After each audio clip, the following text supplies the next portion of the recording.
जय हिंद दोस्तों।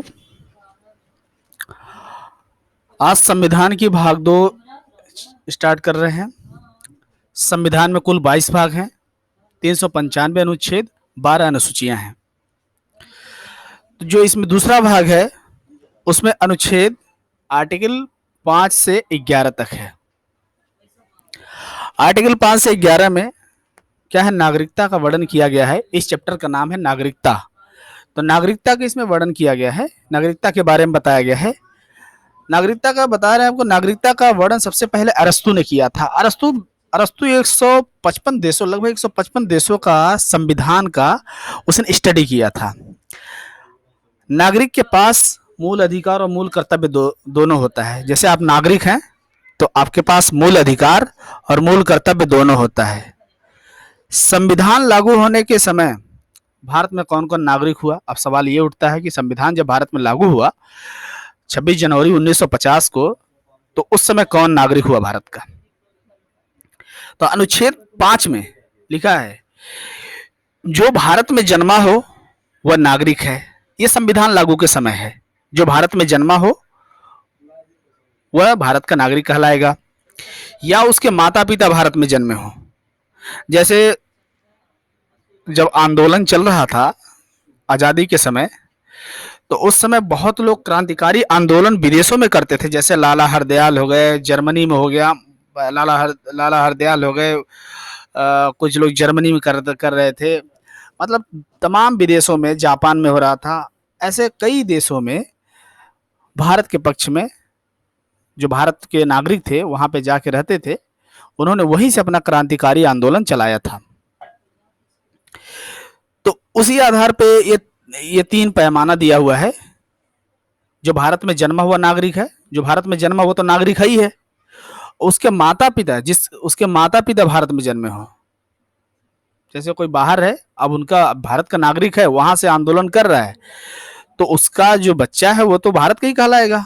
तो उसके माता पिता भारतीय हैं, तो उसका बच्चा भी भारत का नागरिक होगा। या संविधान लागू होने से पहले भारत में जन्मा हो। जैसे संविधान जब लागू नहीं हुआ था उससे पहले अगर भारत में जन्मा हो तब भी वो भारत का नागरिक कहलाएगा। या तो जन्मा हो संविधान लागू होने के समय, या पहले जो है संविधान लागू होने से पहले भारत में जन्मा हो तब कहलाएगा, या उसके माता पिता भारतीय हो, भले विदेश में रहते हो, वो भारत का नागरिक कहलाएगा। अब अनुच्छेद में आते हैं। अनुच्छेद 6 में बंटवारे के समय जो पाकिस्तान से भारत आए उसे नागरिक समझा गया। जैसे भारत पाकिस्तान का जब बंटवारा हुआ उसमें एक परमिट रूल लागू कर दिया गया। परमिट रूल 19 जुलाई 1948 लागू कर दिया गया। जब देश आज़ाद हुआ, देश आज़ाद के ठीक एक साल बाद ये कहा गया कि जो पाकिस्तान से कुछ लोग, क्या है कि लड़ाई के बीच में मार काट तमाम शुरू हो गया था, चले गए पाकिस्तान। अब वहाँ पे देखे मार काट चल रहा था, उसके लिए वो तो भारत ने कहा कि एक परमिट रूल लागू कर देते हैं, क्योंकि वहाँ से लिखवा के आओ तुम, तब हमारे फिर यहाँ का नागरिकता लो। या जो पाकिस्तान जाना चाहता है वो यहाँ पे लिखवा के जाए तो वहाँ का नागरिकता ले, कि भाई हम आपका नागरिकता छोड़ रहे हैं, वहाँ का नागरिकता लेंगे। तो 19 जुलाई 1948 को एक परमिट रूल लागू हो गया। तो जो पाकिस्तान से भारत आए, भारतीय ही थे, क्योंकि सभी तो भारतीय ही थे, तो जो पाकिस्तान से भारत आए उनको नागरिक समझा गया 19 जुलाई 1948 के पहले। अब 19 जुलाई 1948 के बाद जो आके यहाँ आए उनको 6 महीने बाद इंडियन सिटीजनशिप दी गई, भारत की नागरिकता दी गई। अनुच्छेद 7 में है कि बंटवारे से पहले 1 मार्च 1947 जो लोग पाकिस्तान चले गए थे, जैसे बंटवारा जब हुआ तो कुछ लोग पाकिस्तान चले गए थे, और फिर वो वहाँ से वापस लौटना चाहते थे कि हमें यहाँ पे सही नहीं लग रहा है, भारत देश ही अच्छा था। तो उनके लिए अनुच्छेद 7 में ये बताया गया है कि 1 मार्च 1947 जैसे आज़ादी जब भारत आज़ाद होने वाला था, तो कुछ लोग सोचे कि अब यहाँ से रहना है तो इससे अच्छा हम पाकिस्तान ही चले जाएं, तो पाकिस्तान में जाके बस गए। तो उनके लिए ये बताया गया कि ये कि वहां से वापस अगर आप आए, आप भूल के भटक करके चले गए, आए फिर भी आपको नागरिकता दे दिया जाएगा। लेकिन 19 जुलाई 1948 के पहले अगर आप आए हैं तो कोई रजिस्ट्रेशन, कोई फॉर्म भरने की जरूरत नहीं है, कोई परमिट रूल लागू फॉलो करने की जरूरत नहीं है, आपको नागरिकता मिल जाएगी। लेकिन 19 जुलाई 1948 के बाद अगर आए हैं तब आपको परमिट रूल लागू होगी, 6 महीने बाद आपको नागरिकता मिलेगी। अनुच्छेद 8 में है, विदेश में जन्म लेने वाला बच्चा भी नागरिक समझा जाएगा यदि उसके माता पिता भारतीय हो।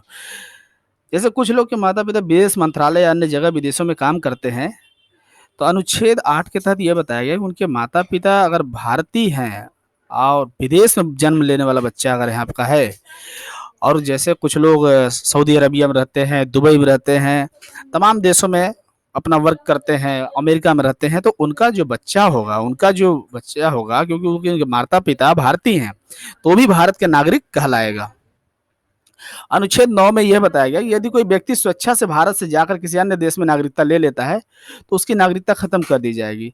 जैसे यहाँ से आप गए वहाँ पे अमेरिका चले गए, अब भारत की नागरिकता को आप छोड़ना चाहते हैं, अमेरिका की नागरिकता लेना चाहते हैं, तो स्वेच्छा से यहाँ पे अपना लिखित दे के जाइए कि हम जा रहे हैं वहाँ नागरिकता ले लेंगे, तो आपको नागरिकता वहाँ की मिल जाएगी और यहाँ की नागरिकता आपको खत्म कर दी जाएगी। आपकी इच्छा के अनुसार अगर चले गए तो, नहीं तो नागरिकता खत्म नहीं होगी।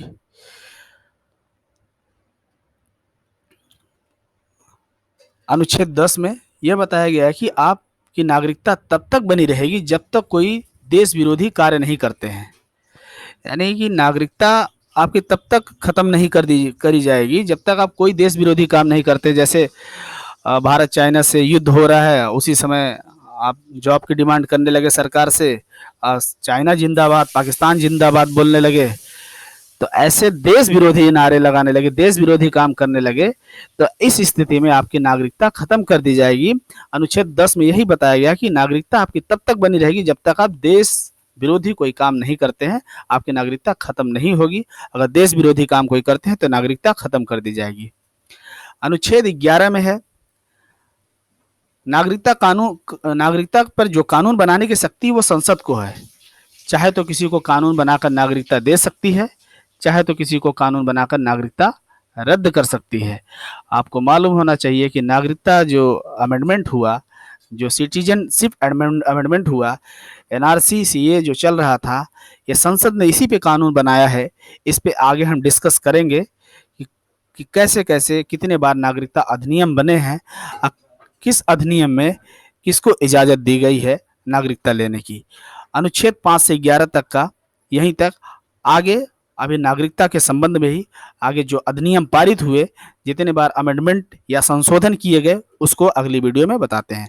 धन्यवाद।